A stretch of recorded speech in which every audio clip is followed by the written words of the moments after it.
হুজুর আমার থাকতে না পেরে খাদেমকে ডেকে বলে, বাবা খাদেম, এই বিরিয়ানিটা সরিয়ে দাও বাবা, আমার দরবারে তো আজকে বিরিয়ানি রান্না হয় না, আর আমার ছেলে আমার জন্য খানা পাঠিয়েছে বাবা, আমার ছেলে রাজকর্মের সঙ্গে যুক্ত, সুতরাং তার পয়সার কিছু সন্দেহ রয়েছে, এই খাবারটা আমি মোটি খাবো না, সরিয়ে দাও, খাবো না, সরিয়ে দাও। হযরত ইমাম আহমদ বিন হাম্বল রাহমাতুল্লাহ আলাইহি যখনই হুজুর এই কথা বলেছেন, ওই খাবারটাকে সরিয়ে দেয়া হলো, খানাটাকে সরিয়ে দেয়া হলো। হুজুরের বাড়িতে যে সাদা মাটা খাবার, হুজুরের বাড়িতে যে খানা রান্না হয়েছিল, সেই খানাটা যখন হুজুরকে দেওয়া হলো, হুজুর আল্লাহর নাম নিয়ে খানা খেতে শুরু করলেন। আল্লাহ নাম নিয়ে খানা খাচ্ছেন, খানার ডান দিক থেকে শুরু করেছেন, প্রথম অংশ থেকে খানা খাচ্ছেন। কেন? খানা খাওয়ার আদব আছে, আদব আছে। আর খানা যখন খাওয়া হয়ে যায়, চেটে খেতে হয়, চেটে খাওয়াটাও হলো সুন্নাত। আর খাওয়ার শেষে একটা দোয়া পড়তে হয়, আলহামদুলিল্লাহিল্লাযী আত'আমানা ওয়া সাকানা ওয়া জা'আলানা মিনাল মুসলিমিন। সমস্ত প্রশংসা সে আল্লাহ তাআলার জন্য, যিনি আমাকে খাইয়েছেন, পান করিয়েছেন এবং মুসলমানের অন্তর্ভুক্ত করেছে। হুজুর আমার খানা খেয়ে নিলেন, খানা খাওয়া হয়ে গেল। হুজুরের নিজে হাতে মেহনতের খাবার, হালাল খাদ্য, এই হালাল খাদ্যটা হুজুর ভক্ষণ করলেন। কেননা নবী আমার সুন্দর করে বলেছেন, নবী আমার সুন্দর করে জানিয়েছেন, হাদিস পাকের মধ্যে বলেছেন, ইয়াতি আলান নাসি জামান লা ইউবালুল মারউ মা খাযা মিনহা আমিনাল হালাল আম মিনাল হারাম। নবী আমার সুন্দর করে বললেন, অতি সত্বর আমার উম্মতের মধ্যে এমন একটা জামানা আসবে, কেউ কারো পরোয়া করবে না, কি উপায়ে মাল লাভ করবে, হালাল উপায়ে না হারাম উপায়ে দেখা দেখি থাকবে না। খালি একটাই কথা, যে কোনো ভাবে বড় লোক হতে হবে, কথা ঠিক কিনা? কেউ ঘুষ খেয়ে বড় লোক হবে, কেউ লটারির টিকিট কেটে বড় লোক হবে, কেউ আবার হারাম কাজের সঙ্গে যুক্ত হবে। 50,000 টাকা দে, কাজটা আমি মিটিয়ে দেবো, উদ্ধার করে দেব। তুমি বিপদে হয়েছ, রাজনীতির নেতাদের কাছে তুমি আশ্রয় চাইবে, রাজনীতির নেতারা তোমাকে ওই সুযোগটাকে কাজে লাগিয়ে দিয়ে বলবে 50,000 টাকা দে, তোর দোকানটা আমি তোর হাতে করে দেব, 50,000 লাগবে।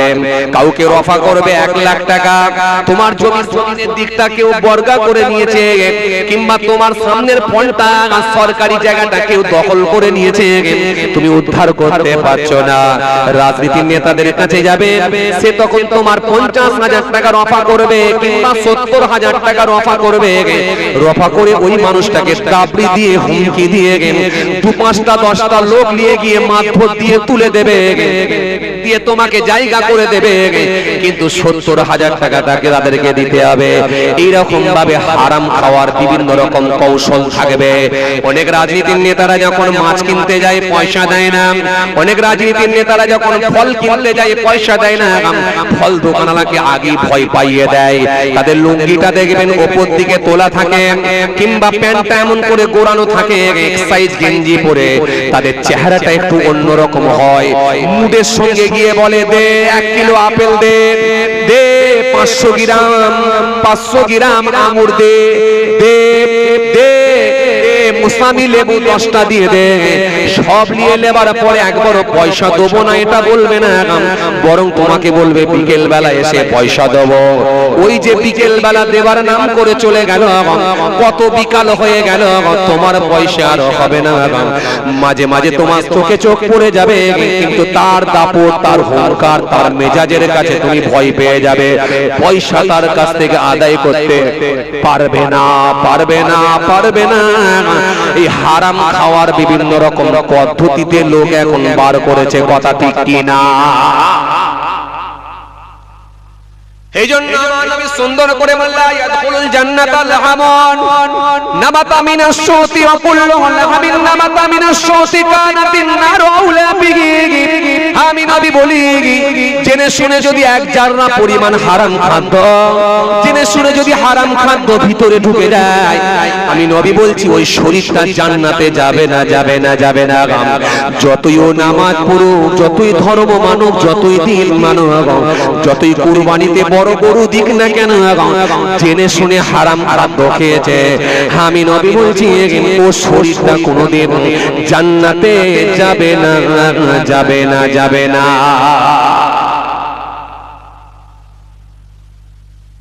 এর নাম ইসলাম। ভেজালকে ইসলাম আলাদা করে দিয়েছে।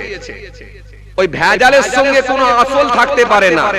লা ইকরাহা ফিদ্দিন ক্বাদ তাবায়্যানা মিনাল গায়, লা ইকরাহা ফিদ্দিন, ধর্মে কোনো জবরদস্তি নাই। ক্বাদ তাবায়্যানা মিনাল গায়, স্পষ্ট হয়েছে সত্য আর মিথ্যা, পরিষ্কার হয়ে গেছে সত্য আর অসত্য। মানুষ জেনে বুঝে সত্য গ্রহণ করবে, কাউকে জোর করতে হয় না। টাইসনের মতো মানুষ, গ্যারি মিলারের মতো মানুষ, ডক্টর মারিস বুকাইলের মতো মানুষ, সিসি দাসের মতো মানুষ, মাইকেল জ্যাকসনের মতো মানুষ, ইন্টারন্যাশনাল একজন বক্সার যার নাম হলো ক্যাসিয়াস ক্লে, সারা ওয়ার্ল্ডে সারা পৃথিবীতে নাম ক্যাসিয়াস ক্লে, পরবর্তীকালে নাম দিলেন মোহাম্মদ আলী ক্লে। তিনি সত্য জেনে বুঝে তিনারাও ইসলাম কবুল করে নিয়েছে। জোরে বলতে পারেন না? আর একটু জোরে হয় না? এইজন্য আল্লাহ বলেন ধর্মে কোনো জবরদস্তি নাই, সত্য আর মিথ্যা স্পষ্ট হয়েছে, পরিষ্কার হয়েছে। মানুষ যখন বুঝবে নিশ্চিতভাবে সে ইসলাম গ্রহণ করবে, ইসলাম ধর্মকে সে কবুল করে নেবে। বুঝে আসছে কি বলছি? ইসলামে কোনো ভেজাল না। যেগুলো ভেজাল জিনিস, যেগুলো সমাজে অন্যায় হয়, সেগুলোকে ইসলাম নিষেধ করেছে। মদ খেলে মানুষ গালাগালি দেয় কি দেয় না? আরে কথা বলছেন না কেন? মার্ডার করলে মদ খায়, চুরি করতে গেলে মদ খায়, গালাগালি করলে মদ খায়, নারী নির্যাতন করতে গেলে মদ খায়। মদ খেলে তবে অশ্লীল কাজকর্ম করা সম্ভব হয়। এজন্য মদটা হচ্ছে তাদের প্রথম খাদ্য, প্রথম খাবার। এটা না খেলে অন্যায় কাজ করতে পারে না। আর ইসলাম দেখেন সেটাকে নেগেটিভ করে দিয়েছে, হারাম। যেগুলো অন্যায় হবে সমাজে সেগুলো কি ইসলাম কিন্তু বিরোধিতা করেছে, সেগুলো ইসলাম হারাম বলেছে, নিষিদ্ধ বলেছে। তার মানে আপনি যদি খান, এবারে বলবেন কি কোনো মুসলমান খায় না? খেতে পারে, কিন্তু আমার ধর্ম খেতে বলেনি। যদি কেউ খায় তার দায়ভার তাকে নিতে হবে, ব্যক্তিগতভাবে সে অন্যায় করেছে, অপরাধী সে, কিন্তু আমার ইসলামকে আপনি ছোট করতে পারবেন না, খাটো করতে পারবেন না। আমার কোরআনকে আপনি অপব্যাখ্যা করে বুঝাতে পারবেন না। আমার কোরআনকে আপনি বাজে বেফাস মন্তব্য করতে পারবেন না। আমার কোরআনকে নিয়ে আপনি অশ্লীল কথাবার্তা বলতে পারবেন না। কারণ কোরআন ইসলাম আপনাকে সব সময় সোজা পথ দেখিয়েছে, সব সময় আপনাকে ন্যায় রাস্তা দেখিয়েছে, অন্যায়ের বিরুদ্ধে কথা বলেছে। চলুন, যে কথা আপনাদেরকে বলতে বলতে চলে এলাম, বিদায় নেব। আসেন খেয়াল করেন কি বলছিলাম জানো? কি বলছিলাম বাবাজি? বিরিয়ানিটা সরিয়ে দেওয়া হলো, মনে আছে আপনাদের? ওই বিরিয়ানিটা কিন্তু আর খেলেন না, মনে আছে আপনাদের? কথা বলে না, বিরিয়ানিটা খেলেন না। হেতরনিয়া নওজওয়ান জামাকেরা, ইয়া মাই মুরব্বিরা, বাবারা শুনে কে কিতাবের মধ্যে পাওয়া যায় ইমাম আহমদ বিন হাম্বল রাহমাতুল্লাহ আলাইহি কয়েকদিন কেটে গেল। কয়েকদিন কেটে যাওয়ার পরে হুজুরের মনে পড়ে গেল যে বিরিয়ানিটাকে আমি খাই না, আলাদা সরিয়ে দিতে বলেছিলাম, সেই বিরিয়ানিটা কোথায় গেল? ইমাম আহমদ বিন হাম্বল রাহমাতুল্লাহ আলাইহি সেই সময় খাদেমকে ডেকে বললেন, বাবা খাদেম, ওই বিরিয়ানিটা কি করলে একবার বলো। যে বিরিয়ানিটা আমি খাই না, ওই বিরিয়ানিটা তুমি কোথায় রেখেছো, কি করলে একবার বলো। খাদেম সাহেব সেই সময় বলেছিলাম, ও আল্লাহর ওলি, বিয়াদবি নেবেন না, ওই বিরিয়ানিটা আমি তাকের উপর রেখে দিয়েছিলাম, উঁচু জায়গায় রেখেছিলাম, কিন্তু কয়েকদিন রাখার কারণে ওই বিরিয়ানিটা পচন ধরে গিয়েছিল, পচে গিয়েছিল, ওই বিরিয়ানি থেকে দুর্গন্ধ বার হতে লেগেছিল। ও আল্লাহর ওলি, বিয়াদবি নেবেন না, তখন আমি অস্বস্তি বোধ করছিলাম, ওই বিরিয়ানিটা আমি কি করব। ফলে আমি চিন্তা করে দেখলাম বিরিয়ানি ফেলে দিতে হবে, কোথায় ফেলবো, কি করব। এই চিন্তা করে আমি ওই বিরিয়ানিটাকে নিয়ে ওই বিরিয়ানির প্লেটটা নিয়ে সামনে একটা দরিয়া নদী আছে, ওই নদীতে আমি বিরিয়ানিটাকে ফেলে দিয়েছিলাম। হুজুর ইমাম আহমদ বিন হাম্বল রাহমাতুল্লাহ আলাইহি হুজুর আমার সেই সময় বলেন, বাবা খাদেম কি করলে বাবা? যে হারাম পয়সার বিরিয়ানি আমি খাই না, আর সেই হারাম পয়সার বিরিয়ানিটা তুমি দরিয়ার মাছেদেরকে খাইয়ে দিলে বাবা। কি করলে বাবা? কি অন্যায় করলে? যা যা ভুল করেছো করেছো, এই ভুল আর কোনোদিন করো না। আর আমি ইমাম আহমদ বিন হাম্বল যতদিন বেঁচে থাকবো ওই নদী থেকে আর কোনোদিন মাছও খাবো না। আমি ইমাম আহমদ বিন হাম্বল যতদিন বেঁচে থাকবো ওই নদী শুধু নয়, দুনিয়ার নদীর কোনো মাছ খাবো না, খাবো না, খাবো না। আজ থেকে আমার মাছ খাওয়াটাই বন্ধ হয়ে গেল। এর নাম তাকওয়া। গ্রামের দরবেশ লোক সুদখোরের বাড়িতে দাওয়াত খেতে যাচ্ছে, কথা বলে 5 ওয়াক্ত নামাজি, সুদখোরের মেয়ের বিয়ে হচ্ছে, সেখানে খানা খেতে যাচ্ছে। কেন? 27 রকমের আইটেম। কি করব? দাওয়াত করেছে, বড় মুখ করে যাবনি, কত সহজ। এই জন্য আমার আল্লাহ কোরআনের মধ্যে সুন্দর করে বললেন, ওয়াদ কাসীরুম মিন আহলিল কিতাব লাউ ইয়ারুকুম মিন বাদি ঈমানিকুম কুফার হাসাদাম মিন ইনদি আনফুসিহিম মিন বাদি মা তাবাyyana লাহুমুল হক ফাআফু ওয়াসফাহু হাত্তা ইয়াতিয়াল্লাহু বিআমরিহি ইন্নাল্লাহা আলা কুল্লি শাইইন কাদির। এইজন্য আমার আল্লাহ কোরআনে কারীমের মধ্যে সুন্দর করে বললেন, সুন্দর করে আমার আল্লাহ কোরআনের মধ্যে জানালেন, ওয়ালা ক্বাদ আহলাকনাল কুরুনা মিন ক্বাবলিকুম লাম্মা যালামু ওয়া জাআতুহুম রাসূলুহুম বিল বায়িনাত ওয়া মা কানু লিয়ুমিনু কাযালিকা নাজজিল কওমাল মুজরিমিন। এইজন্য আমার আল্লাহ ফির কোরআনের মধ্যে আয়াত দিলেন, ওয়ালাউ ইয়া'লাল্লাযীনা যালামু ইয ইয়ারাউনাল আযাব আন্নাল কুওয়াতা লিল্লাহি জামিআ ওয়া আন্নাল্লাহা শাদীদুল আযাব। আমার আল্লাহ কোরআনের মধ্যে সুন্দর করে বললেন, ওয়ালা ক্বাদ আহলাকনাল কুরুনা মিন ক্বাবলিকুম লাম্মা যালামু ওয়া জাআতুহুম রাসূলুহুম বিল বায়িনাত ওয়া মা কানু লিয়ুমিনু কাযালিকা নাজজিল কওমাল মুজরিমিন।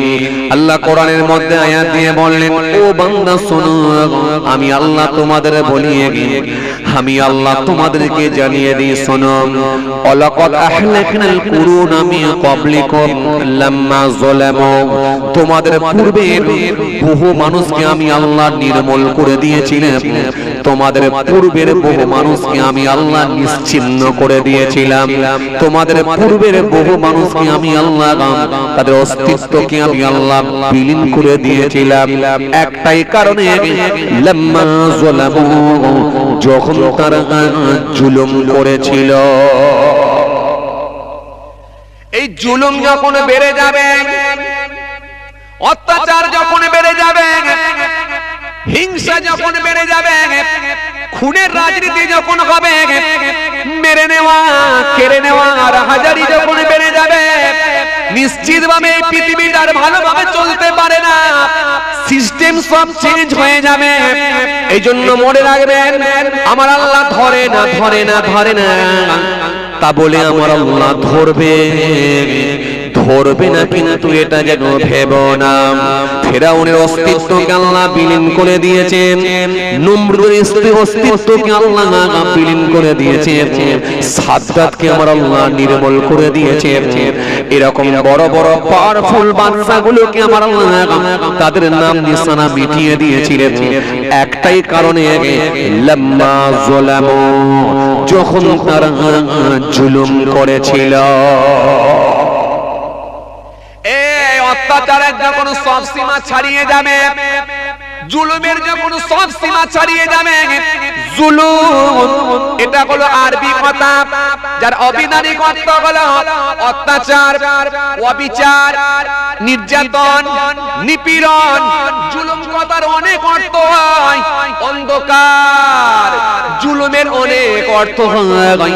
যখন এটা ছাড়িয়ে যাবে, সব সীমা ছাড়িয়ে যাবে, নিশ্চিত ভাবে এই পৃথিবীটা আর ভালোভাবে চলবে না।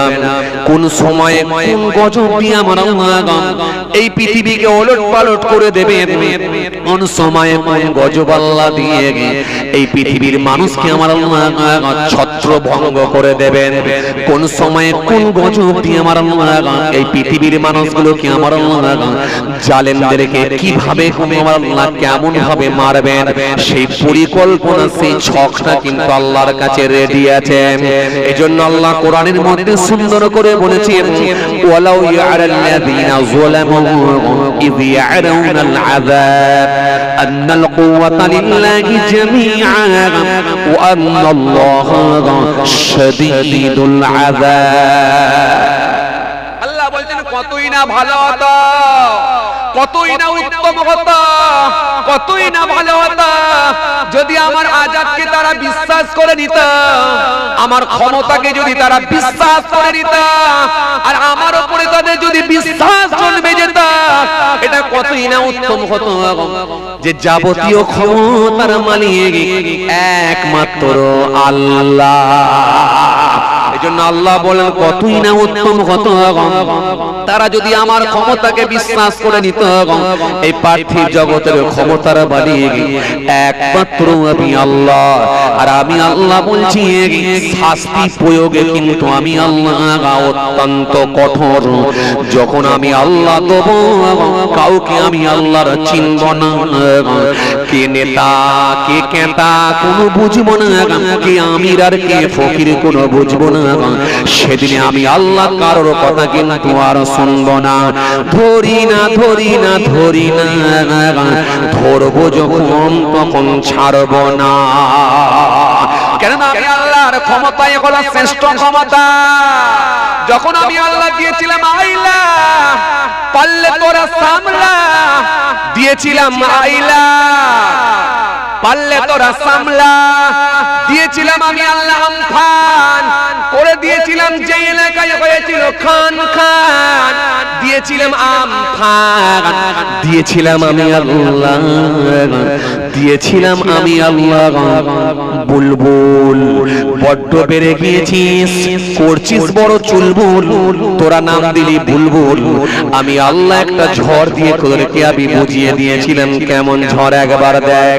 হ্যাঁ আমি আল্লাহ দিয়েছিলাম করোনা ভাইরাস, পাবলিক মাথায় হাত দিয়ে বলেছিল কি সর্বনাশ, চলছিল লকডাউন, নেতারাও রেগে আগুন, পাবলিকও পুরো গরম, মাঝে মাঝে আওয়াজ করে বলে কি খাবো বলো, চলছিল কিন্তু লকডাউন। এগুলো ভুলে গেলে চলবে না, চলবে না, চলবে না। সে আল্লাহর ক্ষমতাই হলো সর্বশ্রেষ্ঠ ক্ষমতা। এজন্য আমাদের প্রত্যেকের নৈতিক দায়িত্ব হলো আল্লাহ মুখী হয়ে যাওয়া, আল্লাহর দিকে ফিরে আসা। কেন আমার আল্লাহ পারে ওলট পালট করে দিতে, আমার আল্লাহ পারে জালেমদের সব কিছু পরিকল্পনাকে আমার আল্লাহ ভেঙে চুরমার করে দিতে। এটা একমাত্র আমার আল্লাহ পারে, জোরে হবে না। এজন্য আমার আল্লাহ সুন্দর করে বলে, সোনা বান্দা ওয়াজাআতুহুম রাসূলুহুম বিল বাইয়িনাত। অথচ আমি আল্লাহ তাদের কাছে নবী রাসূলদেরকে পাঠিয়েছিলাম, নবীরা গিয়েছিল, রাসূলরা গিয়েছিল ওই বদমাশ মানুষগুলোর কাছে। আমি যে পাঠাই না এমনটা না, আমি আল্লাহ তাদের কাছে পাঠিয়েছিলাম। নূহ নবীকে আমি আল্লাহ পাঠিয়েছিলাম, ঈসা রূহুল্লাহকে আমি আল্লাহ পাঠিয়েছিলাম, হযরতে সুলাইমান নবীকে পাঠিয়েছিলাম, হযরতে দাউদ নবীকে আমি আল্লাহ পাঠিয়েছিলাম, হযরতে জাকারিয়া নবীকে আমি আল্লাহ পাঠিয়েছিলাম, হযরতে ইহইয়া নবীকে পাঠিয়েছিলাম, হযরতে সুলাইমান নবীকেও পাঠিয়েছিলাম, হযরতে মুসা কালিমুল্লাহকেও পাঠিয়েছিলাম, হযরত হযরতে হুদ নবীকে আমি আল্লাহ পাঠিয়েছিলাম, হযরতে লূত নবীকে আমি আল্লাহ পাঠিয়েছিলাম। তাদের কোরআনের তাফসীরটা একবার পড়ে দেখো, তাদেরকে আমি আল্লাহ ওই জালেমদেরকে কেমন করে নির্মূল করেছি একবার দেখো। একবার তোমরা তাফসীরটা যদি পড়ো, ওই কোরআনের যদি শানে নজরুলটা একবার পড়ে দেখো, আমি আল্লাহর ক্ষমতা তোমরা বুঝতে পারবে। আমার ক্ষমতার কাছে কোনো ক্ষমতা টিকবে না, টিকবে না, টিকবে না। এজন্য আল্লাহ সুন্দর করে বললেন, وجاءتهم رسول بالبينات وما كانوا ليؤمنوا। আমি আল্লাহ বলি শোনা, তাদেরকে নবী রাসূল দিয়ে পাঠিয়েছিলাম, প্রমাণাদি সহ কিতাব দিয়ে গিয়েছিল, প্রমাণ দিয়েছিল। এরপরেও কিন্তু তারা মানে না, লিউমিনু, কিন্তু তারা ঈমান আনে না। আমি আল্লাহকে তারা বিশ্বাস করে না, আমাকে তারা রব বলে মানে না। আর আমি আল্লাহ বলি, কাযালিকা নাজিল কওমাল মুজরিমিন। আমি আল্লাহ শাস্তি প্রয়োগে অত্যন্ত কঠোর। আমি আল্লাহ জালেমদেরকে এইভাবে শাস্তি দিয়ে থাকি। এজন্য আল্লাহ ধরে না, ধরে না, ধরে না, ধরবে আমার আল্লাহ কিন্তু ছাড়বে না।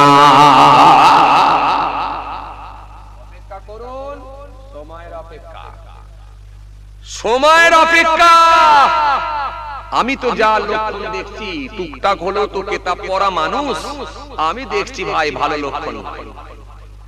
কোন সময় আমার আল্লাহ পৃথিবী ওলট পালট করে দেবে সেটা আল্লাহই ভালো। কারণ নবী হাদিস দিয়ে গেছেন, কিয়ামতের পূর্বে কিছু লক্ষণ ঘটবে, সে নবী বলে দিয়ে গেছেন। যেগুলো বলেছেন একটা একটা করে সব মিলছে, সব মিলে যাচ্ছে। খুন এত বেড়ে যাবে, খুন হত্যা এত বেড়ে যাবে, যাকে মারা হবে সে নিজেই বুঝতে পারবে না আমাকে কেন মারছে। যে মারবে সে নিজে জানবে না যে আমি কেন মারছি। কথা মনে বুঝতে পারেননি আমার। সোশ্যাল মিডিয়ায় কি দেখছে, মাছ কিনতে গেছে, মার্ডার হয়ে গেল, সে নিজে জানে না যে আমি মার্ডার হয়ে যাব, কেন মারছে। যে মারছে সে নিজেও জানে না আমি কেন মারছি, কারণ তাকে লোক ফিট করে দিয়েছে, গন্ডা ফিট করা হয়েছে, তাকে 25 টাকা দেওয়া হয়েছে, গুলি করে দাও, গিয়ে গুলি করে দিল। সে নিজেও জানে না যে আমি কেন মারছি। সব নবীর হাদিস মিলছে, সব নবীর কিন্তু হাদিস মিলছে। এই নমুনাগুলো, লক্ষণগুলো নবী দিয়ে গেছেন, একটা একটা করে সব মিলছে। আর এই লক্ষণগুলো যখন মিলে যাবে, তখন আপনাকে বুঝে নিতে হবে আর পৃথিবীটা খুব বেশি দিন নয়, ও বেশি দিন নয়। এইজন্য এখনো সময় আছে আমাদেরকে ফিরে আসা। বুদ্ধিমান লোক সেই লোকগুলো যে মৃত্যুর আগে একটু প্রস্তুতি নিতে পেরেছে, তৈরি হতে পেরেছে। তৈরি হওয়া মানে সার্বিকভাবে আপনাকে তৈরি হওয়া। শুধু মুখে দাড়ি রাখা আর মাথায় টুপি পরা, গায়ে পা পর্যন্ত জুব্বা পরা, গায়ে জামা পরা আর মাথায় টুপি দেওয়া আর মসজিদে গিয়ে নামাজ পড়া, এই পর্যন্ত শেষ না। আপনাকে টোটালটা মিলিয়ে দেখতে হবে, সার্বিকভাবে আপনাকে দেখে নিতে হবে আপনি কতটা ধার্মিক হতে পেরেছেন। মরার আগে, মৃত্যুর আগে মুসলমান হয়ে যেতে পেরেছেন, দেখে নিতে হবে আপনাকে। আপনার ডিস্টার্ব কোনগুলো, আপনার সমস্যা কোনগুলো, সেগুলোকে সঠিক সমাধান দেওয়া, সেটাকে সঠিক সলিউশন দেওয়া, সেটাকে সঠিক সমাধান দেওয়া। আপনি নামাজি, ধার্মিক, ইমানদার, আল্লাহওয়ালা মেনে নিয়েছি, কিন্তু আপনার বিবি, আপনার স্ত্রী, আপনার আহলিয়া, তিনি তো এখনো ধার্মিকা হতে পারেননি, তিনি তো এখনো বেপরদার মধ্যে ঘুরে বেড়াচ্ছেন, তিনি তো এখনো দিন মানেননি, ধর্ম ঠিকঠাক ভাবে করেননি, তিনি এখনো তো পর্যন্ত তার মধ্যে অশ্লীলতা দেখা দিচ্ছে। তখন আপনাকে বুঝে নিতে হবে আপনার আল্লাহর দরবারে কিন্তু আপনাকেও ধরা খেতে হবে। কেন? ওই ফ্যামিলির হেড আপনি, ওই ফ্যামিলির হেড আপনি। লা তুলহিকুম আমওয়ালুকুম ওয়ালা আওলাদুকুম আন যিকরিল্লাহ। কোরআনে এসেছে একাধিক আয়াত, একাধিক জায়গায় আল্লাহ আয়াত দিয়েছেন। আপনাকে মিলিয়ে দেখতে হবে, দেখে নিতে হবে। আপনি নামাজ পড়েন, আপনার পরিবার নামাজ পড়ে, কিন্তু আপনার বড় ছেলেটা এখনো দিন মানেনি, ধর্ম মানেনি, সে হারাম খাদ্যের সঙ্গে সম্পৃক্ত, হারাম খাদ্যের সঙ্গে সে সংযুক্ত, হারাম খাদ্যের সঙ্গে সে লেগে আছে, তার মধ্যে হারাম খাদ্য ঢুকছে, আপনি কোনোদিন প্রতিবাদ করেননি, কোনোদিন তার বিরোধিতা করেননি। আপনি ওপেন জানেন আমার ছেলে লটারির সঙ্গে যুক্ত, কিন্তু না, ছেলে আমাকে রাগ করবে, গরম দেখাবে, দুটো কথা উল্টে আমাকে বলবে। আরে প্রতিবাদ করুন, প্রতিবাদের ধারা তো অনেক রকম আছে, অনেক রকম আছে। নবী বলেছে প্রতিবাদ কর, হাত দিয়ে প্রতিবাদ কর, কোন অন্যায় দেখলে হাত দিয়ে প্রতিবাদ কর। হাত দিয়ে যদি প্রতিবাদ করাটা আপনার কাছে যদি কষ্টকর হয়ে যায়, যদি মনে হয় যে হাত দিয়ে প্রতিবাদ করা সম্ভব নয়, অসুবিধা নাই। নবী বলেছে জবান দিয়ে প্রতিবাদ কর, মার্জিত ভাষায়, ভালো ভাষায়, সুন্দর করে গুছিয়ে আপনার ছেলেকে বলুন, ছেলে আমি দুবার হজ করেছি বাবা, আমি যতটা পারি ধর্ম মানি, আমি নামাজ পড়ি, আমার দ্বারাই কোনোদিন এই অন্যায় কাজটা হয় না, আর তুমি লটারি কাটছো আমি শুনছি, এটা চরম অন্যায়। বাবা ছেলে আর কেটো না, কেটো না বাবা, আপনি ভালো করে মার্জিত ভাষায়, হাসি মুখে, সুন্দর ভাষায় আপনি বলুন। এরপরে যখন দেখবেন হলো না, একবার দুবার তিনবার বললেন হলো না, তখন আপনি ঘৃণা মনে করে ছেলের সঙ্গে আপনি সম্পর্ক বিচ্ছিন্ন করে দেন। ঝগড়া নাই, কোনো নাই, কিন্তু না আমি তোমার সঙ্গে আর কোনো সম্পর্ক রাখবো না, আমি কথা বলবো না তোমার সঙ্গে, কারণ তুমি শরীয়ত বহির্ভূত কর্মের সঙ্গে যখন যুক্ত হয়েছো, তোমার সঙ্গে আমার কোনো সম্পর্ক থাকতে পারে না। আপনি মানে বুঝবেন না যে আপনি বলছেন যে বাপ বেটায় সম্পর্ক নষ্ট করুন, এটা নয়। যে ছেলে জাহান্নামী হয়ে যাবে ওই ছেলের সঙ্গে সম্পর্ক রেখে লাভটা কি হবে? কথা বলেন। যে ছেলে জাহান্নামী হয়ে যাবে ওই ছেলেকে আপনি সাপোর্ট করবেন কেন? ওই ছেলেকে সাপোর্ট করা মানে তো অন্যায়কে প্রশ্রয় দেওয়া, অন্যায়কে সমর্থন করা। ছেলে জাহান্নামী হয়ে যাচ্ছে, তাকে আপনি, ছেলে বিপদগামী হচ্ছে, তাকে আপনি উদ্ধার করবেন না, বাঁচাবেন না, বলবেন না আপনি? আপনার ছেলের সঙ্গে সম্পর্ক খারাপ করতে আমি বলিনি, কিন্তু আপনাকে বলেছি আপনি তখন হাত দিয়ে পারেননি, জবান দিয়ে পারেননি, তখন ঘৃণা মনে করে সরে আসতে হবে, তার সঙ্গে আপনি আর অন্তর থেকে মিশতে পারবেন না। এটাই ইসলাম বলেছে, কারণ সে অন্যায় কাজের সঙ্গে যুক্ত, অন্যায় কাজের সঙ্গে যুক্ত। কথা বুঝতে পারছি? এই জন্য ভাইরা আমার, বন্ধুরা আমার, সাথী মহব্বতের ভাইরা, সকলকে ফিরে আসতে হবে। আর যদি আমরা আল্লাহওয়ালা হয়ে যেতে পারি, নিশ্চিতভাবে তিনি হয়তো আমাদেরকে হেফাজত করবেন। কেন? বদরের প্রান্তে যখন 313 জন মানুষ, সেই সময় রাসূলুল্লাহ দোয়া করেছেন, আল্লাহ এই 313 জন ব্যক্তি আল্লাহ যদি নির্মূল হয়ে যায়, শেষ হয়ে যায়, আগামী দিনে আপনাকে ডাকবে কে? আপনাকে রব বলে ডাকবে কে? হে তরুণিয়া নওজওয়ান যুবকেরা, হে আমার মুরব্বিরা, বাবারা শুনে কেনে আল্লাহ নবী সেই সময় দোয়া করলেন, এই 313 জন মানুষ, অল্প সংখ্যক মানুষ যদি আল্লাহ নির্মূল হয়ে যায়, এই অল্প সংখ্যক মানুষ যদি শেষ হয়ে যায়, আপনাকে আর কিয়ামত পর্যন্ত ডাকবে কারা? আমার আল্লাহ সেই সময় বলেছিলেন, ও আমার হাবিব চিন্তিত হবেন না, ও আমার দোস্ত বিচলিত হবেন না, টেনশন করবেন না, চিন্তিত হবেন না, আমি আল্লাহ এই যুদ্ধে আপনাকে এবং আপনার সঙ্গী সাথীদেরকে জয় করব। একটু মহব্বতে বলতে পারেন না? আমার আল্লাহ ফেরেশতাকে পাঠালেন, যাও জিবরাইল ফেরেশতা চলে যাও। হযরত জিবরাইল ফেরেশতা হাজির হয়ে গেলেন। হযরত জিবরাইল ফেরেশতা এসে গন্ডি কেটে কেটে দেখিয়ে দিলেন, ও আল্লাহ নবী চিন্তিত হবেন না, কোন জায়গায় কে মরে পড়ে থাকবে সেই জায়গাগুলো আমি জিবরাইল ইন্ডিকেট করে দেখিয়ে দিচ্ছি। এই জায়গায় অমুক মুশরিক, এই জায়গায় অমুক মুশরিক, এই জায়গায় অমুক মুশরিক, আমি গন্ডি কেটে কেটে চিহ্নিত করে দেখিয়ে দিচ্ছি, ইন্ডিকেট করে দিচ্ছি। ও আমার নবী শুনে রেখে দেন, এই যুদ্ধে আল্লাহ আপনাকে এবং আপনার সঙ্গীদেরকে আল্লাহ জয় করবে। এই জন্য যে সমস্ত হাজী সাহেবেরা মক্কা শরীফ থেকে মদিনা শরীফে যায়, যেতে যেতে দেখতে পায় একটা বালির পাহাড় আছে, বালির পাহাড়। এই পাহাড়টা হলো বালির পাহাড়, ১৫০০ বছর হয়ে গেল, কত ঝড়, কত ঝাপটা, কত পানি, কত সুনামি, কত সাইক্লোন ওই পাহাড়ের উপর দিয়ে চলে গেছে, কিন্তু ওই বালির পাহাড় এখনো ঠিক একই ভাবে আছে। এই পাহাড়টা পাথরের পাহাড় নয়, এই পাহাড়টা হলো বালির পাহাড়, যে পাহাড়েতে আল্লাহ আকাশ থেকে ফেরেশতা নামিয়েছিলেন। ফেরেশতা নামিয়ে দিয়ে ঈমানদার দিগকে আল্লাহ জয় করে দিয়েছিলেন। কথা বুঝতে পারছেন? দুটো দিক। এক, আপনি যদি আল্লাহওয়ালা হয়ে যেতে পারেন, প্রকৃত আল্লাহওয়ালা হলে আল্লাহ হয় আপনাকে বাঁচাবে, আর এর পরেও যদি আপনাকে মুসিবতে সম্মুখীন হতে হয়, বিপদের সম্মুখীন হতে হয়, বিপদ আপনাকে যদি না ছাড়ে, তাহলে বুঝতে হবে আপনাকে আল্লাহ পরীক্ষা নিচ্ছেন। হয় পরীক্ষা, না হলে হেফাজত। এই দুটোর ভেতরে একটা হয়। কেন ঈমানদারদেরকে আল্লাহ বলে যে আমি পরীক্ষা নেব, টেস্ট করব। পরীক্ষা নিতে পারে, না নেওয়ার কিছু না। স্বয়ং রাসূলুল্লাহ সাল্লাল্লাহু আলাইহি ওয়াসাল্লামকে পরীক্ষা নেওয়া হয়েছে। রাসূলুল্লাহ সাল্লাল্লাহু আলাইহি ওয়াসাল্লামকে পর্যন্ত মার খেতে হয়েছে, দান মুবারক শহীদ হয়ে গিয়েছে, রক্তে জবিন লাল হয়ে গিয়েছে। তায়েফীরা আমার নবীর উপরে কি না অত্যাচার করেছিল। নবী জুলুমের শিকার হয়েছিল, নবী অত্যাচারের শিকার হয়েছিল, নবী দান মুবারকটা শহীদ হয়ে গিয়েছিল, রক্তে জমিন লাল হয়ে গিয়েছিল। তায়েফের মানুষগুলো বাচ্চাদেরকে লেলিয়ে দিয়েছিল।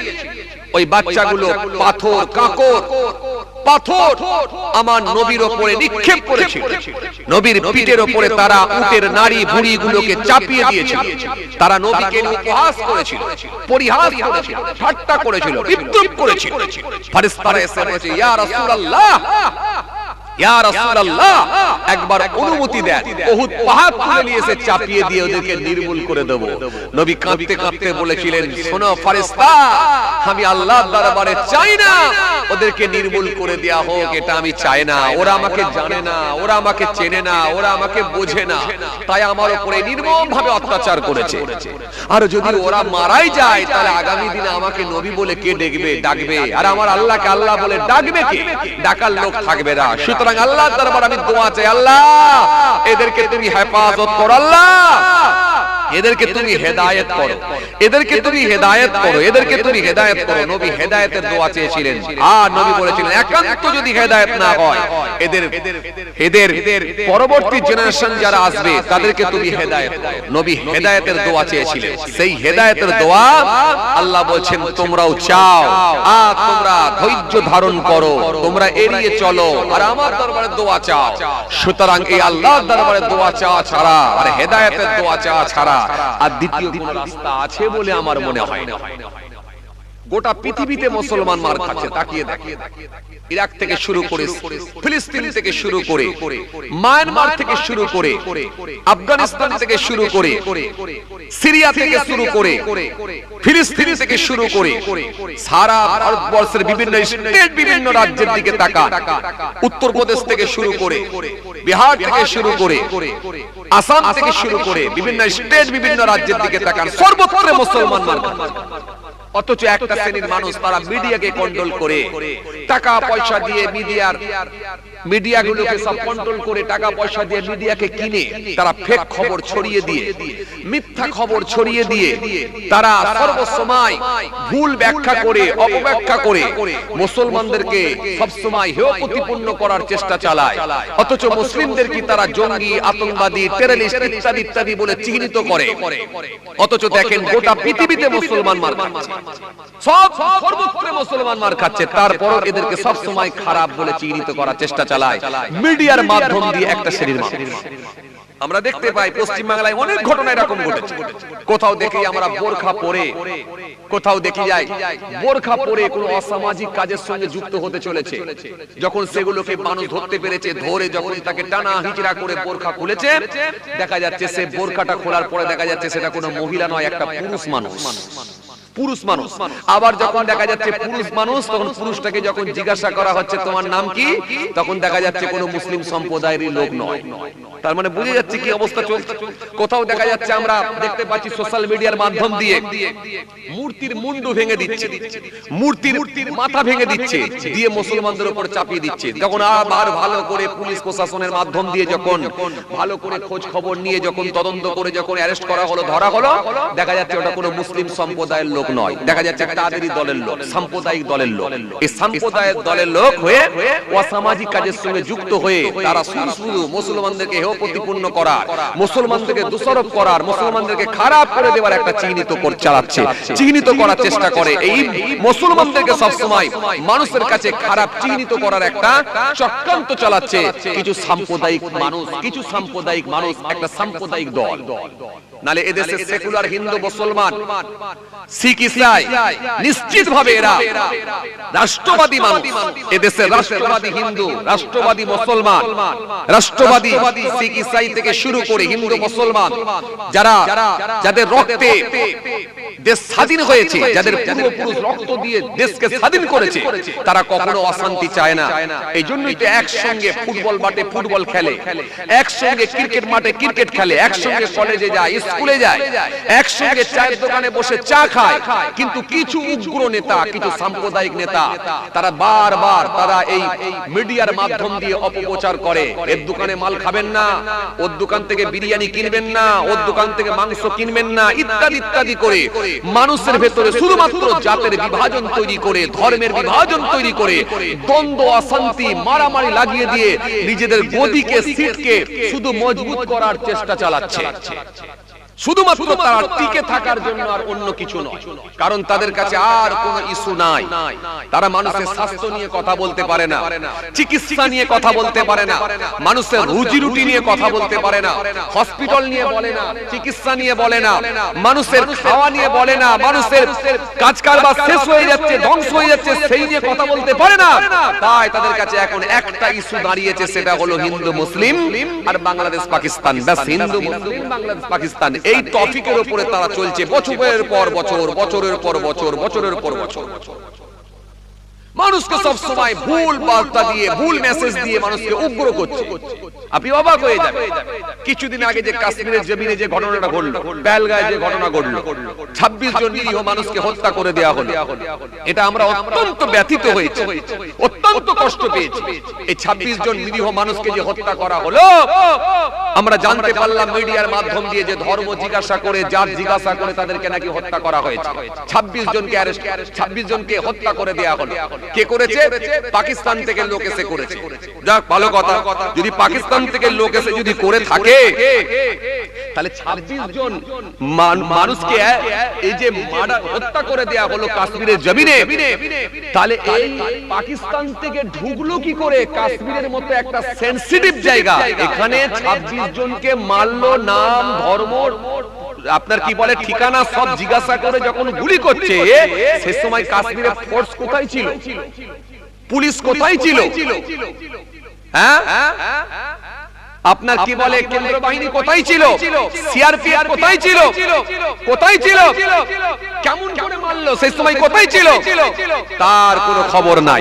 তারপরে আমরা দেখলাম অপারেশন সিঁদুর চলবে, ব্যাস এখান থেকে এখান থেকে কুরেশা বলে একজন আমাদেরই বোন মহিলা, আর একটা আমাদেরই বোন শিখ সম্প্রদায়ের এক মহিলা, দুইজন সিআরপিএফ কে কাজে লাগিয়ে পাকিস্তানে পাঠিয়ে দিয়ে বলল জঙ্গি ডেরা সব উড়িয়ে দেওয়া হয়েছে। ভালো কথা, জঙ্গি ডেরা উড়িয়ে দিয়েছে। তাহলে এখান থেকে যদি ফ্লাইট দিয়ে, হেলিকপ্টার দিয়ে কাশ্মীরের কি পাকিস্তানের মতো জায়গায় গিয়ে যদি জঙ্গি ডেরা উড়িয়ে দিতে পারে, তাহলে 26টা নিরীহ মানুষকে যে হত্যা করলো কাশ্মীরের জমিনে, তাহলে তাদেরকে অ্যারেস্ট করতে পারলো না কেন? কথা কিছু বলছি, বুঝতে পারছেন? 26 জন মানুষ হত্যা হলো, সেখানে অপরাধী যারা তাদেরকে অ্যারেস্ট করতে পারলো না। আর এখান থেকে মিসাইল পাঠিয়ে, এখান থেকে ফোর্স পাঠিয়ে কাশ্মীরের জঙ্গি ডেরা, পাকিস্তানের জঙ্গি ডেরা উড়িয়ে দিতে পারে। আর তাহলে 26 জন মানুষকে হত্যা করলো, নিরীহ মানুষ, তাদেরকে যারা হত্যা করলো ওই অপরাধীগুলোকে অ্যারেস্ট করতে পারলো না। তার মানে বুঝতে পারছেন ডাল মে কুছ কালা হ্যায়, গোলমাল তো আছে। দিল্লির মতো সেনসিটিভ জায়গায়, যেখানে সব সময় পুলিশ প্রশাসন দিয়ে, প্রহরী দিয়ে একেবারে ঘেরা থাকে, বিহারের নির্বাচনের আগে, লাল কেল্লার আগে বিস্ফোরণ ঘটে গেল, দিল্লির মতো জায়গায় বিস্ফোরণ ঘটছে। কোথা থেকে আসছে, কিভাবে ডুবলো? এত পুলিশ প্রশাসন থাকার পরেও কেন তাদেরকে চিহ্নিত করা গেল না, কেন তাদেরকে অ্যারেস্ট করা গেল না? আসলে ডাল মে কুছ কালা হ্যায়, মানে এইরকম মাঝে মাঝে না দেখালে দেশের মধ্যে হিংসা তৈরি করা যাবে না, মানুষের ভেতরে ফাটল ধরানো যাবে না, ধর্মের বিভাজন তৈরি করা যাবে না, জাতের লড়াই লাগানো যাবে না। জাতের লড়াই যদি না লাগানো যায়, ধর্মের বিভাজন যদি তৈরি না করা যায়, হিন্দু মুসলমান শিখ ইসাই যদি এক জায়গায় চলে আসে, এক প্ল্যাটফর্মে যদি চলে আসে, তাহলে ঠিক ইংরেজদের মতো অবস্থা হবে। ইংরেজদের হাল যেমন এদের হয়েছিল, ইংরেজদের অবস্থা যেমন হয়েছিল, এদের অবস্থা ঠিক তার থেকেও খারাপ হবে। ইংরেজদের থেকেও এদের হাল খারাপ হবে। এদেরকে মানুষ বিতাড়িত করবে আর ঘৃণার চোখে দেখবে আর থুতু নিক্ষেপ করবে। ইংরেজদের থেকেও এদের হাল খারাপ হয়ে যাবে, ইংরেজদের থেকেও এদের অবস্থা খারাপ হবে। তাই এরা হিন্দু মুসলমান শিখ ইসাইকে এক জায়গায় হতে দিচ্ছে না। সব সময় উস্কানিমূলক বক্তব্য দিয়ে মানুষের মধ্যে ফাটল ধরিয়ে রেখেছে। ওর দোকানে খাবেন না, ওর দোকান থেকে বিরিয়ানি নেবেন না, ওর দোকান থেকে মাংস কিনবেন না। এখন আবার পশ্চিম বাংলার তাজা নেতা তিনি বলছেন, যদি ওদের দোকান থেকে যদি খান আর যদি ওইখানে ভোট দেন, তাহলে মনে রাখবেন মুসলমান সম্প্রদায়ের মানুষের ভেতরে, মুসলিমদের ভেতরে, মুসলিমদের ঘরেতে আপনার মেয়ের বিয়ে দেওয়ার সমান হয়ে যাবে। এখন আবার পশ্চিম বাংলার তাজা নেতা এরা সব এইরকম কথাবার্তা শুরু করেছে। কথা বুঝতে পারছেন? পরিস্থিতি খুব খারাপ। অথচ যারা প্রমাণ করতে চাইছে তারা বেশিরভাগই সব অবৈধ। খবরলি দেখেন, কে বলছে আমার মা বাংলাদেশ থেকে এসেছে, এক কাপড়ে এসেছে। কে বলছে, কে দেখছি মেয়ে জামাইকে নিয়ে বাংলাদেশে বসে আছে, আবার এখানে এসে বড় এমএলএ হয়ে গেছে। তো তাদের দেখা যাচ্ছে সব বেশিরভাগই সব ওপার বাংলা থেকে এসেছে। তারা আবার আপনাকে এখানে, আপনাকে আমাকে এখানকার বৈধ নাগরিক কিনা সেটা প্রমাণ করতে চাইছে। তাহলে বুঝতে পারছেন কি অবস্থা চলছে। এই জন্য সিচুয়েশন খুব একটা ভালো নয়। আর এইভাবে যদি চলতে থাকে পরিস্থিতি কিন্তু খুব খারাপ জায়গায় গড়াবে। এখনই অনেক জায়গায় আন্দোলন, হইচই, রাস্তা অবরোধ ইত্যাদি ইত্যাদি চলছে। এরপরেও কিন্তু আরো খারাপ জায়গায় যাবে। 14 তারিখের পরে, 14 ফেব্রুয়ারির পরে, সম্ভবত ফেব্রুয়ারি না, 14 ফেব্রুয়ারি ডেট দিয়েছে। 14 ফেব্রুয়ারির পরে কিন্তু মনে রাখবেন আরো খারাপ জায়গায় যাবে। এটা মানুষের জীবনকে হরণ করার চক্রান্ত চলছে, মানুষের নাগরিকত্ব কেড়ে নেওয়ার চক্রান্ত চলছে, মানুষকে গৃহহীন করে দেওয়ার একটা পরিকল্পনা করা হয়েছে, বাস্তুহীন করে দেওয়ার পরিকল্পনা হয়েছে। সিচুয়েশন খুব খারাপ, খুব খারাপ। এজন্য পরিস্থিতি খুব খারাপ জায়গায় যাচ্ছে। কথা বুঝে আসছে। যখন তারা এই এসআইআর লাগু করবে বলে পরিকল্পনা করেছিল, খালি বলেছিল 2002 সালে লিস্টে নাম থাকলেই হবে, বাস এতটুকু। খালি ফর্ম ফিল আপ করে জমা দিন, লিস্টে নাম আছে। আরে বাবা, আপনি তো কারো না কারোর একটা আত্মীয় সূত্র ধরে আপনি ম্যাপিং করবেন, সে বাপ হোক, দাদু হোক, পরদাদু হোক, জানো না জানো। তো এই বলে আপনাকে হালকা করে খালি ফর্মটা ফিল আপ করিয়ে নিয়েছে। এখন একটার পর একটা নিত্য নতুন আইন করে আপনাকে বাস্তুহীন করে দিতে চলেছে। এই সিচুয়েশন খুব খারাপ। কিছু নেতা মন্ত্রী সেই সময় বলেছিল অসুবিধা কি আছে, আমরা বলছি কোনো সমস্যা হবে না, আপনারা খালি ফর্মটা ফিল আপ করে জমা দেন। এখন দেখা যাচ্ছে নেতা মন্ত্রী, খেলোয়াড়, প্লেয়ার, নায়ক, গায়ক সবকে একেবারে লাইনে দাঁড় করিয়ে দিয়েছে। অমিতাভ সেনকে, যিনি নোবেল জয়ী, তিনাকেও লাইনে দাঁড় করিয়ে দিয়েছে। কদিন আগে দেখছিলাম আমি, কয়েকদিন আগে, যিনি নেতাজি সুভাষচন্দ্র বসু, তার বংশধর, তাকে পর্যন্ত লাইনে দাঁড় করিয়ে দিয়েছে। তাহলে বুঝতে পারছেন, খালি ওই দলের লোক হলে তবে ছাড়, বাকি কাউকে ছাড় না। যদি সেটাই হতো, আমরা জানি অনেক বাংলাদেশ থেকে লোকেরা এসে এখানকার নেতা হয়ে গেছে, এমএলএ হয়ে গেছে, এমপি হয়ে গেছে, কই তাদেরকে তো লাইনে দাঁড়াতে দেখছি না। তার মানে বুঝে যাচ্ছে এখানে একটা দ্বিচারিতার ব্যাপার চলছে। আপনি অবাক হয়ে যাবেন। এক একটা বুথ ভিত্তিক যদি এসআর হয়ে থাকে, 500 ভোটার যদি থাকে, 400 মুসলমানকে লাইনে দাঁড় করিয়ে দিচ্ছে, কোথাও 350 মুসলমানকে লাইনে দাঁড় করিয়ে দিয়েছে। এই 500 ভোটারের ভেতরে 350 ভোটারের কাছে হিয়ারিং এসে তারা বুঝতে পেরেছেন। এই জন্য পরিস্থিতি খুব খারাপ জায়গায় যাচ্ছে। এইভাবে চলতে থাকলে কোন জায়গায় যে পৌঁছাবে আল্লাহই ভালো জানে। যাই হোক, আসেন, ভুল বুঝবেন না, স্রষ্টা সৃষ্টিকর্তাকে ডাকা ছাড়া দ্বিতীয় কোনো রাস্তা নাই। তিনি যদি দয়া করে হেফাজত করেন, নিশ্চিতভাবে আপনি মাথা তুলে বাঁচতে পারবেন। আর তিনি যদি মনে করেন যে এই বিপদ থেকে আমি আর বাঁচাবো না, তাহলে কিন্তু এই বিপদ থেকে উদ্ধার হওয়াটা খুব কষ্টকর, আর উপায় নাই। এজন্য আসুন, ফিরে আসতে হবে আমাদেরকে, আল্লাহমুখী হতে হবে, ইসলামের দিকে ধাবিত হতে হবে, আল্লাহর দিকে ফিরে আসতে হবে। একমাত্র বাঁচানেওয়ালা তিনি ওয়াদা দিয়েছেন, লা তাহিনু ওয়ালা তাহজানু ওয়া আনতুমুল আলাউনা ইন কুনতুম মুমিনিন। খবরদার, তোমরা ঘাবড়াবে, চিন্তিত হইও না, ভেঙে পড়ো না, তোমরাই বিজয়ী হবে। শর্ত হলো একটা, ইন কুনতুম মুমিনিন, যদি তোমরা মুমিন হও। মুমিন হলে কোনো চাপ নাই, টেনশন নাই, নিশ্চিতভাবে আমি আল্লাহ তোমাদেরকে রক্ষা করব, হেফাজত করব।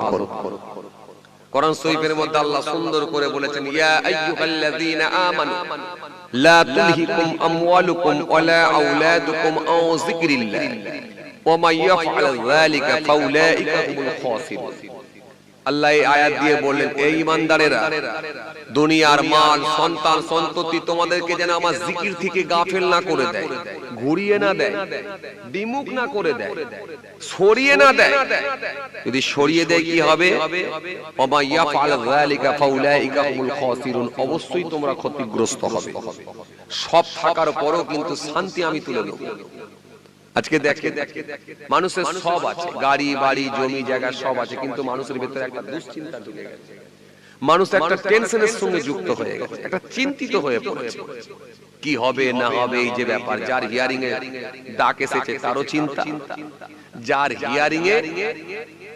হিয়ারিং পর্ব যে কমপ্লিট করে এসেছে তারও চিন্তা, ভোটার লিস্টে নাম উঠবে কি না উঠবে, এই যে নানা রকম ব্যাপার, একটা দুশ্চিন্তা মানুষের ভিতরে ঢুকিয়ে দিয়েছে। কথা বুঝে আসছে? এটা যদি প্রথমেই মানুষ যদি আন্দোলন করে, হিন্দু মুসলমান শিখ ইসাই যদি এক জায়গায় এসে একটা প্ল্যাটফর্ম তৈরি করে যদি গণতান্ত্রিক পদ্ধতিতে যদি আন্দোলন করত, নিশ্চিত এর একটা কোনো সুরাহা হতো। কিন্তু তখন কিছু মানুষ খুব সহজভাবে এটাকে নিয়েছিল, খুব ক্যাজুয়াল ভাবে নিয়েছিল, যে ফর্ম ফিল আপ করলেই হয়ে যাবে, কোনো ব্যাপার নাই, এর আগেও হয়েছে, এটাও হচ্ছে, কোনো ব্যাপার নাই, খুব সহজভাবে নিয়েছিল। কিন্তু না, অনেক বুদ্ধিজীবীরা বলেছিলেন যে আসলে এটা এনআরসি হচ্ছে, এসআইআর নয়, খালি নামটাকে ঘুরিয়ে দেওয়া হয়েছে। আর সেটাই হচ্ছে, নাহলে আপনাকে সব খতিয়ে খতিয়ে দেখবে কেন? হিয়ারিং এ ডাকছে, নাম থাকার পরও ডাকছে। কি হয়েছে, সমস্যা কি? মোহয়াকার ময়ে ময়ে দ মোহাম্মদ আব্দুল খালেক। আর একটা জায়গায় হয়ে গেছে কি, মোহয়াকার বিসর্গ মোহাম্মদ আব্দুল খালেক। এই মোহয়াকার ময়ে ময়ে দ আর মোহয়াকার বিসর্গ দুটি মোহাম্মদ, কিন্তু এটা শর্ট নেমে করা আছে, এটা ফুল ফর্ম না থাকার কারণেতে ব্যাস এবার আপনাকে হিয়ারিং এর ডাক। তাও যদি না হয়, একটা লোকের যদি 7টা ছেলে হয় বা 8টা ছেলে মেয়ে হয়, বড় ছেলের বয়স যদি 55 বছর হয়, বাপের বয়স যদি 75 বছর হয়, ছোট ছেলেটার বয়স তাহলে কত হবে? 7টা ছেলে মেয়ে, তার মানে ছোট ছেলের বয়স নিশ্চয়ই 25 থেকে 30 বছরের মধ্যে হবে। ব্যাস এই বাপের বয়সের সঙ্গে 15 বছরের তফাৎ হলে ডাকো, হিয়ারিং এ এসো। তাও যদি না হয়, 6টা ছেলে মেয়ে, তুমি বাপ হয়েছো কেন, হিয়ারিং এ এসো। তাও যদি না হয়, 4টে ছেলে মেয়ে হলেও 2টো ছেলে জুড়ে দিয়ে 6টা বানিয়ে দিয়ে হিয়ারিং এ এসো। কথা বলেন, যাবেন কোথায়? আমি সোশ্যাল মিডিয়ায় দেখছিলাম, এক লোক, তার কাছে মিডিয়া গেছে, বাইট দিচ্ছেন তিনি, জিজ্ঞাসা করছেন যে আপনি কেন হিয়ারিং এ যাচ্ছেন? বলে আমাকে বলেছে যে আমার নাকি 6টা ছেলে মেয়ে, কিন্তু আসলে তো আমার 4টে সন্তান। আর 2টো সন্তান কোথায় গেল আমি এই জন্য খুঁজতে বেরিয়েছি। আর 2টো সন্তান কোথায় গেল? তার মানে আর 2টো সন্তান নেই, তাকেও হিয়ারিং এ। তার মানে এগুলো জোর করে হিয়ারিং এ ডেকে যে কোনো ভাবে বাস্তুহীন করে দেওয়া, গৃহহীন করে দেওয়া, এটাই হলো তার লক্ষ্য। আমি কয়েকটা বিওলের সঙ্গে কথা বলেছি, ভালো ভালো ব্যক্তির সঙ্গে কথা বলেছি। কিছু মানুষকে বাদ দেবেই দেবে, কিছু মানুষকে বাদ দেবেই দেবে। দেখলেন এ পরিকল্পনা করে নিয়েছে। সোশ্যাল মিডিয়ায় দেখছিলাম ইতিমধ্যে বিভিন্ন স্টেট, বিভিন্ন রাজ্যে ডিটেনশন ক্যাম্প বানাবার নির্দেশও জারি করেছে। আমি সোশ্যাল মিডিয়ায় দেখছি। এটা সব মিলিয়ে কিন্তু সিচুয়েশন ভালো না, পরিস্থিতি খুব খারাপ জায়গায় যাচ্ছে। গণতান্ত্রিক পদ্ধতিতে আন্দোলন, আইনকে মান্যতা দিয়ে আন্দোলন করা ছাড়া দ্বিতীয় রাস্তা নাই। আর স্রষ্টাকে ডাকা, এছাড়া আর দ্বিতীয় কোনো পথ নাই। দরিয়ার মাছ খাওয়াটাই বন্ধ হয়ে গেল। তুমি যা করলে, আমি আহমদ বিন হাম্বল আর কোনদিন মাছই খাবো। এটার নাম তাকওয়া, এটার নাম খোদাভীতি, এটার নাম হলো আল্লাহর ভয়। এই আল্লাহর ভয় যখন পর্যাপ্ত আপনার ভিতরে ঢুকে যাবে, তখন আপনি গেনা, তখন আপনি কামিয়াব। আজ আমাদের মৃত্যুর ভয় এত কেন? এসআইআর ভয় এত কেন? ডিটেনশনের ভয় এত কেন? আমাদের ভেতরে তো সেই এখনো পর্যাপ্ত আল্লাহর ভয় ঢোকেনি। আমরা এখনো সেই পরিপূর্ণভাবে আল্লাহওয়ালা হতে পারিনি। কেন এই ভয়? কেন পরিপূর্ণভাবে যখন কেউ আল্লাহওয়ালা হয়ে যাবে, আল্লাহর ওলি হয়ে যাবে, তখন সে দুনিয়াকে ডিভোর্স দিয়ে দেবে। এই দুনিয়া তার কাছে তুচ্ছ মনে হবে। সে মনে করবে যখন আমি আল্লাহর ডাকে সাড়া দিতে পারবো, আমি যদি ইমানদার হয়, আমি যদি মুমিন হয়, আমার মৃত্যুটাকে আমি ভয় পাবো কেন? বরং আমি মরবো আর তাড়াতাড়ি আমার রবের কাছে পৌঁছাবো। জোরে বলতে পারেন না? আরো জোরে হয় না? আমি মৃত্যুবরণ করব, আমার রবের কাছে পৌঁছে যাব। আমাকে কে মারবে? আরে জানি মেয়েরাও তাই, সমস্যা কি আছে? আমাকে মারলেই তো আমি রবের কাছে গিয়ে পৌঁছে যাব। সুতরাং এই পৃথিবীটাকে তাকে তুচ্ছ মনে হবে। এই পৃথিবীর লাভ, এই পৃথিবীর লালসা, এই পৃথিবীর চাহিদা, এই পৃথিবীর মোহ তাকে আর ভালো লাগবে না। সবকে পরিত্যাগ করবে, সবকে সে দূরে সরিয়ে দেবে, ঠেলে দেবে। এই পৃথিবীকে সে বিসর্জন দিতে শিখবে। এই পৃথিবীকে সে লাথি মেরে নেবে। দরকার নাই, আমি ন্যায়ের পথে, হকের পথে, আল্লাহর পথে থাকবো। বেঁচে থাকলো মারহাবা, আর মৃত্যু যখন হবে তখন মারহাবা, আমার মনিবের কাছে আমি পৌঁছে যাব। কথা কিছু বুঝতে পারছেন? ওয়াজে বিরাট লম্বা চওড়া শুনতে হবে এমনটা নয়। যতটুকু শুনবো সেটা শুনে যদি ঠিকঠাক ভাবে আমরা উপলব্ধি করি এবং সেই কথাগুলোকে শুনে যদি আমরা আমাদের ভেতরে পর্যাপ্ত আল্লাহর ভয় ভীতিকে ঢুকিয়ে দিতে পারি, তাহলে কাজ হয়ে যাবে। কাজ হয়ে যাবে, অন্য কিছু নয়। আল্লাহ দেখতে চাই শুধু মানুষের ভেতরে ভয় ভীতি, তাকওয়া। সে আমাকে কতটা ভয় পেয়েছিল এটা দেখতে। ওসব ফেক দাড়িওয়ালা, ফেক জুব্বাওয়ালা, ফেক টুপিওয়ালা আল্লাহ পছন্দ করে না। ইন্নাল্লাহ লা ইয়ানজুরু ইলা সুআরিকুম ওয়া আমওয়ালিকুম ওয়ালাকিন ইয়ানজুরু ইলা কুলুবিকুম ওয়া আমালিকুম। ইন্নাল্লাহ, নিশ্চয় আল্লাহ তাআলা লা ইয়ানজুরু, নাজারা থেকে ইয়ানজুরু মুজারে সিগা, লা ইয়ানজুরু দেখেন না, ইলা সুআরিকুম, সুরাত, চেহারা, ফেস, লুক, গেটআপ আল্লাহ দেখেন না। লা ইয়ানজুরু ইলা সুআরিকুম ওয়া আমওয়ালিকুম, তাদের মালও আল্লাহ দেখেন না। দেখেন কি? ওয়ালাকিন ইয়ানজুরু ইলা কুলুবিকুম ওয়া আমালিকুম, দেখেন কেবলমাত্র মানুষের অন্তর আর কর্মটা দেখেন, তার ভিতরটা কেমন ছিল আর কতটা আমার ভয় ভীতি ছিল। কথা বুঝতে পারছেন? ভিতরটা কেমন ছিল আর পৃথিবীর জমিনে কি কর্ম করেছিল, তার কর্মটা কেমন ছিল আর আমার ভয় ভীতি কতটা ছিল, এটার উপরে ডিসাইড করে আল্লাহ জান্নাত জাহান্নাম ঠিক করে দেবে। ব্যাস, আপনাকে আর কিছু করতে হবে না। ওই কুরবানিতে ৭০-৭২ হাজার টাকা গরু কে বলেছে আপনাকে? দেখানো ইবাদত আল্লাহর দরবারে পছন্দ হয় না, বরং দেখানো ইবাদত যদি হয়ে যায় আল্লাহর দরবারে সেটা শিরক হয়ে যাবে। শিরক, নবী বলেছে দেখানো আমল করাটাও হলো শিরক। দেখানো আমল আল্লাহ পছন্দ করেন। কথা বুঝে আসছে? যাই হোক, কিছু সময় আলোচনা করলাম বাবা বর্তমান সিচুয়েশনের উপরে, আমার জন্য দোয়া করবেন, আমিও আপনাদের জন্য দোয়া করি। আল্লাহ আমাদের সকলকে বলার থেকে শোনার থেকে বেশি বেশি করে আমল করার তৌফিক দেন। সকলে বলি আল্লাহুম্মা আমিন। যাই হোক, প্রত্যেকে 5 ওয়াক্ত নামাজ পড়বেন আর আল্লাহকে ডাকবেন আর হালাল খাদ্য খাওয়াই অভ্যস্ত হবেন। হালাল খাদ্য ছাড়া কিন্তু হারাম খাদ্য খাবেন না, যদি বুঝতে পেরে যাবেন। হারাম খাদ্য খাবেন, হালাল খাদ্য খাবেন আর 5 ওয়াক্ত নামাজ পড়বেন। বছরে একটা মাস রোজার মাসে রোজাটা রাখবেন। হক কথা বলবেন, হালাল খাদ্য খাবেন। ব্যাস এটুকুর উপরে চলুন, ইনশাআল্লাহ আল্লাহ যদি কোনোদিন সুযোগ দেয় আবার আলোচনা হবে। সবাই আমার জন্য দোয়া করবেন, আমি আপনাদের জন্য দোয়া রাখি। আসেন ছোট্ট করে দাঁড়িয়ে একটু সালাম পাঠ করে দোয়া খায় নবী।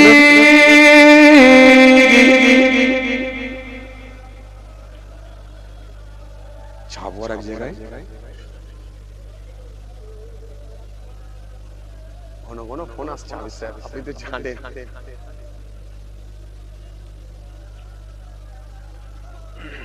সাল্লাল্লাহু আলাইকা।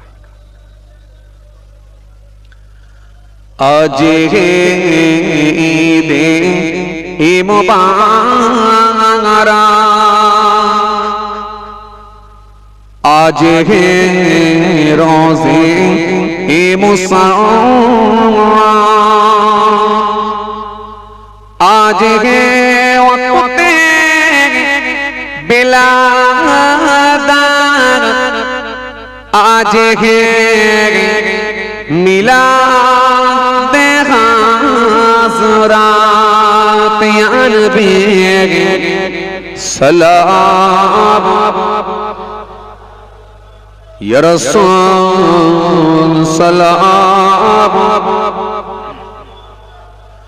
ইয়া হাবিব সালামু আলাইকা সাল্লাল্লাহু আলাইকা या नबी सलाम लो आमार, या रसूल सलाम लो आमादेर, या हबीब सलाम लो মোরা যে সবাই গুনাহগার, ইয়া নবী সালাম আলাইকা। আরো জোরে ইয়া রাসূল ইয়া হাবিব सल्लल्लाहु अलैहि। मीमू से मदीने हे वाले,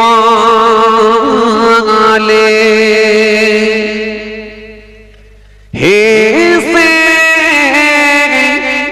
हसूमी हे वाले,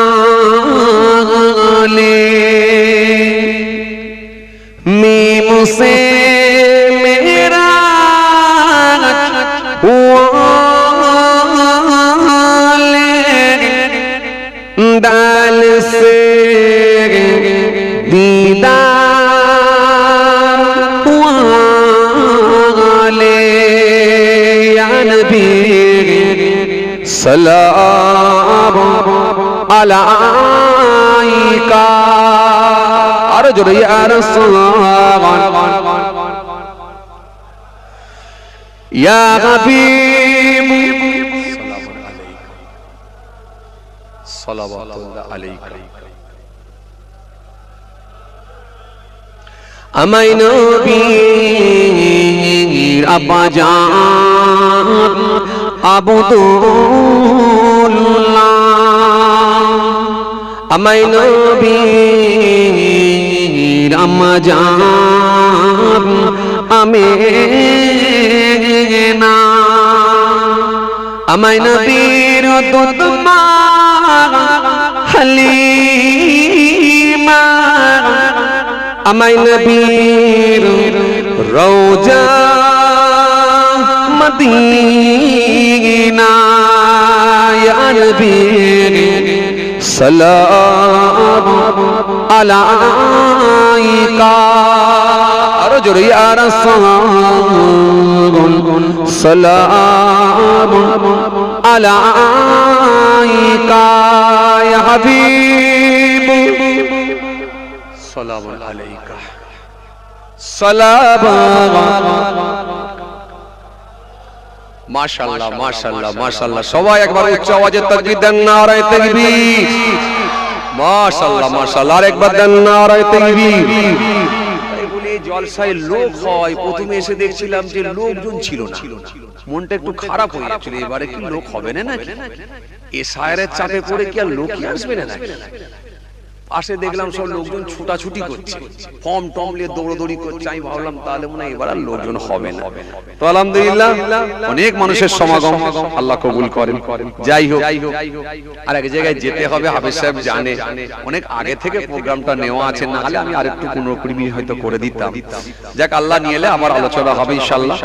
তবে এখন আপনাদের সামনে আলোচনা করবেন আমাদেরই ভাগনা, আলহামদুলিল্লাহ সুন্দর আলোচনা করেন, একেবারে পীরজাদা জুনায়েদ সিদ্দিকী ভাইয়ের মতো কণ্ঠ, আলহামদুলিল্লাহ টানো সেরকম, চিন্তিত হওয়ার কোনো কারণ নেই। সুন্দর আলোচনা আপনারা শুনবেন, তরুণ বক্তা।